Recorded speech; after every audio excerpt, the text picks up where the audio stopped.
আফ্রিকার হৃদয়ে, যেখানে নীল নদের দুই শাখা একে অপরকে আলিঙ্গন করে, সেই ভূমি আজ রক্তে রাঙা। 2023 সালের এপ্রিল, এক রাতেই শান্তির দেশ সুদান বদলে গেল ভয়াবহ যুদ্ধক্ষেত্রে। আকাশে যুদ্ধবিমান, রাস্তায় ট্যাঙ্ক, মসজিদের পাশেই বিস্ফোরণ, আর শিশুদের কান্না ডুবে গেল গোলাগুলির শব্দে। দুই জেনারেল, একটা দেশ। একজনের হাতে সেনাবাহিনী, আরেকজনের হাতে ভয়ঙ্কর আধাসামরিক বাহিনী RSF। ক্ষমতার লোভে তারা ভুলে গেছে সুদান এক সময় শান্তির স্বপ্ন দেখত। কিন্তু প্রশ্ন হলো, এই যুদ্ধ হঠাৎ কেন শুরু হলো, আর কেন 1,50,000 মানুষ মারা গেল? আর কেনই বা 1,20,00,000 মানুষকে ঘর ছাড়া হতে হলো? আসল ঘটনা কি? কে এই দুই জেনারেল, আর কেন এই দেশটা ধ্বংস হয়ে গেল এক রাতেই?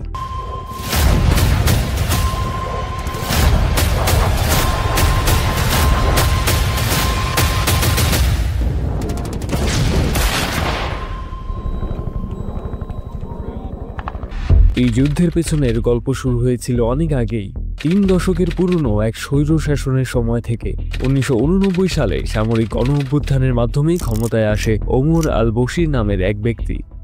30 বছর ধরে তিনি শাসন চালান লোহার মুঠোয়।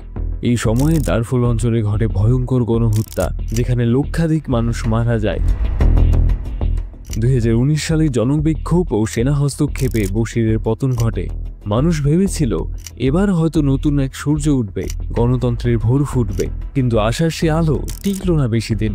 2021 সালে আবারও গণ অভ্যুত্থান, আর তখনই সামনে আসে দুই শক্তিশালী সেনা নেতা, general Ahmed Fattah al Burhan এবং তার ডেপুটি জেনারেল মোহাম্মদ হামদান দাগালো, যাকে সবাই হামেদ্তি নামে চেনে।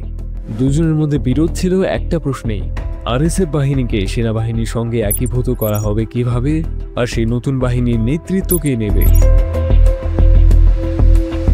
বুরহান চান সেনাবাহিনীর নিয়ন্ত্রণ বজায় থাকুক, আর হামেদ্তি চান নিজের বাহিনী ও সম্পদের ক্ষমতা অক্ষুণ্ণ রাখতে। এই ক্ষমতার দ্বন্দ্বই শেষ পর্যন্ত দেশটাকে ঠেলে দেয় রক্তাক্ত পথে। বছরের পর বছর জমে থাকা সেই সংঘাত একদিন বিস্ফোরণের মতো ছড়িয়ে পড়ে।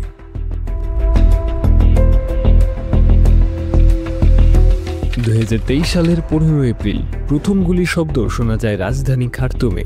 তারপর আগুনের মতো ছড়িয়ে পড়ে যুদ্ধ। বিমান হামলা, ট্যাঙ্কের গোলা, রাস্তায় মৃতদেহ, মানুষ দৌড়াচ্ছে বাঁচার জন্য।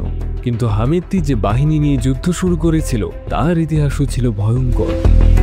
RSF এর গল্প শুরু 2013 সালে। তারা গঠিত হয় কুখ্যাত জানজাউইদ মিলিশিয়ার সদস্যদের নিয়ে, যারা একসময় দারফুরে অ-আরব জনগোষ্ঠীর বিরুদ্ধে ভয়ঙ্কর গণহত্যা চালিয়েছিল। সেই নৃশংস অতীতের ছায়া আজও লেগে আছে RSF এর ওপর। RSF নেতা দাগালো এই বাহিনীকে শক্তিশালী সামরিক শক্তিতে রূপ দেন। তারা শুধু সুদানে নয়, ইয়েমেন ও লিবিয়ার যুদ্ধেও অংশ নেয়। দাগালো আরও শক্তি অর্জন করেন যখন তিনি দেশের কয়েকটি সোনার খনির নিয়ন্ত্রণ নেন। অভিযোগ রয়েছে সেই সোনা পাচার হয় সংযুক্ত আরব আমিরাতে। সেনাবাহিনী অভিযোগ করে আমিরাত শুধু RSFকে সমর্থনই দেয়নি, বরং সুদানে ড্রোন হামলাও চালিয়েছে। যদিও আমিরাত এসব অস্বীকার করে এসেছে। 2025 সালের জুনে RSF দখল করে লিবিয়া ও মিশর সীমান্তবর্তী বিশাল এলাকা, আর অক্টোবরের শেষে তারা দখলে নেয় দারফুরের সবচেয়ে বড় শহর এল ফাসার। এই দখলের মাধ্যমে দারফুর ও কুর্দোফান অঞ্চল কার্যত তাদের নিয়ন্ত্রণে চলে যায়। RSF সেখানে একটি বিদ্রোহী সরকার গঠন করেছে, ফলে সুদান আবারও দ্বিখণ্ডিত। একবার 2011 সালে দক্ষিণ সুদানের জন্মের সময়, আর এবার দারফুরে। অন্যদিকে সুদানের সেনাবাহিনী নিয়ন্ত্রণ করছে উত্তর ও পূর্বাঞ্চল, কিন্তু RSF ড্রোন হামলা চালিয়েছে সেই শহরেও। রাজধানী খার্তুম এখন প্রায় ধ্বংসস্তূপে পরিণত। হাসপাতাল, স্কুল, সরকারি ভবন সবকিছুই গুলিবর্ষণ ও বিমান হামলায় ধ্বংস হয়ে গেছে।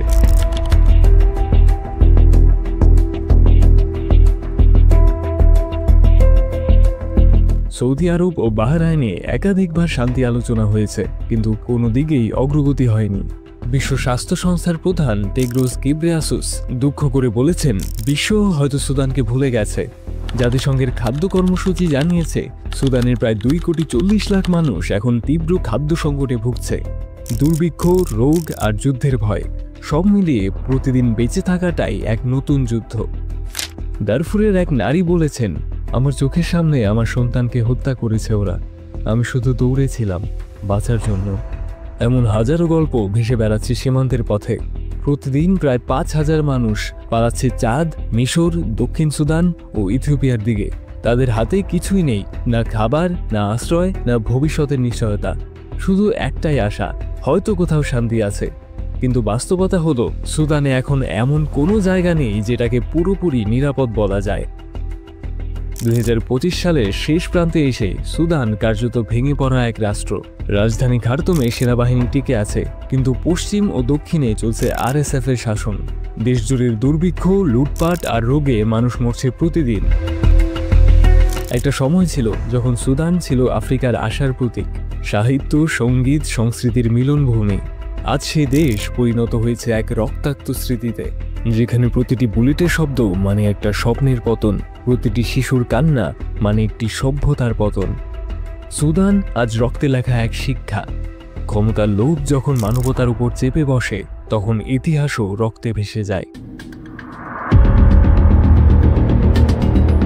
বিশ্বের মানচিত্রে হয়তো এখনো একটি দেশ আছে যার নাম সুদান, কিন্তু বাস্তবে সেই দেশটি হয়তো আর নেই।